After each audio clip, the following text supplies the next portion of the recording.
예, 앞으로 필요한 전력을 공급하는 수단으로 정부는 재생에너지보다 LNG 발전을 선택했습니다. 향후 10년 동안 제주에 LNG 발전소 4곳을 더 짓기로 결정했는데 출력 제한이 더 심각해지고 재생에너지와 가스 발전의 대결이 불가피할 것으로 보입니다. 송원예 기자가 보도합니다. 제주의 LNG 발전소가 처음 들어선 것은 5년 전. 석유 대신 천연가스를 연료로 이용하면 탄소 배출을 줄일 수 있을 것으로 기대를 모았습니다.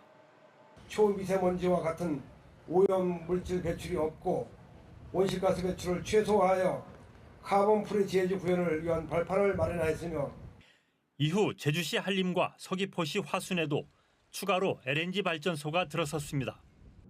안정적으로 LNG를 공급하기 위해 제주시 애월항에는 LNG 공급기지가 지어졌습니다.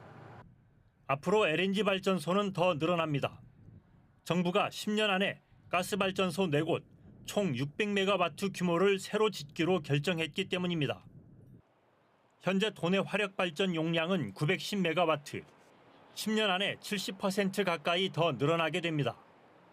제주 지역 최대 전력 수요가 1656메가와트까지 늘어날 것에 대비하기 위해서입니다. 2036년까지 재생에너지 발전 용량도 지금보다 4배 많은 4000메가와트까지 늘어납니다. 그러나 재생에너지는 날씨에 따라 발전량이 변하기 때문에 정부는 안정적인 가스 발전을 선택했습니다. 또 여름철에는 저녁 시간에 바람도 많이 불지 않고 해서 풍력 태양광의 발전량이 거의 없습니다. 전통적인 발전기가 그만큼 우리가 갖추고 있어야 된다는 거죠. 앞으로 필요한 발전 설비 용량은 어떻게 계산했을까? 최대 전력 수요를 해결하면서도 얼마나 더 여유 있게 확보할지 결정하는 기준 설비 예비율을 적용합니다.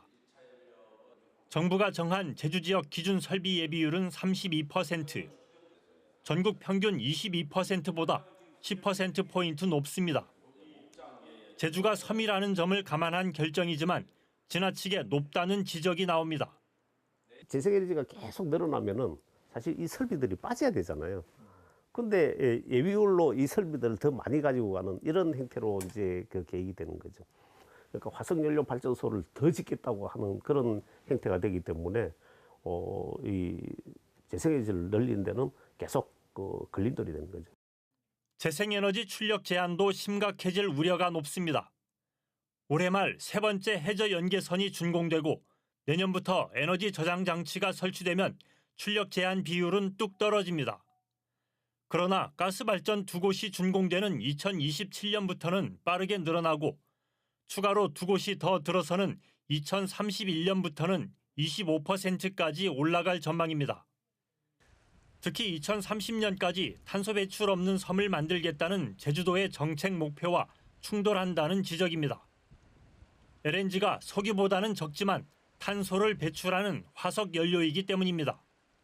또 한 번 지어지게 되면 최소 30년 이상 운영을 해야 되는데 지금처럼 하게 되면 결과적으로 2050년 이후에도 사실상 탄소를 배출하는 발전시설을 운영하겠다라는 것밖에 안 되기 때문에 이에 대해서는 철회가 당연히 필요하다고 생각하고요. 정부가 점차 늘어나는 재생에너지를 주요 전력 공급원으로 활용하려는 노력보다는 가장 쉬운 방법인 가스 발전을 선택했다는 비판도 나오고 있습니다. 화석연료라는 게 비싸고 가격 변동 리스크도 크고 온실가스도 배출하고 이런 연료원이라는 얘기거든요. 환경적으로 나쁘고 경제적으로도 아주 악영향을 미치는 에너지원에 대해서 노출을 늘리겠다고 얘기하는 것은 좋은 정책이 결코 아닙니다.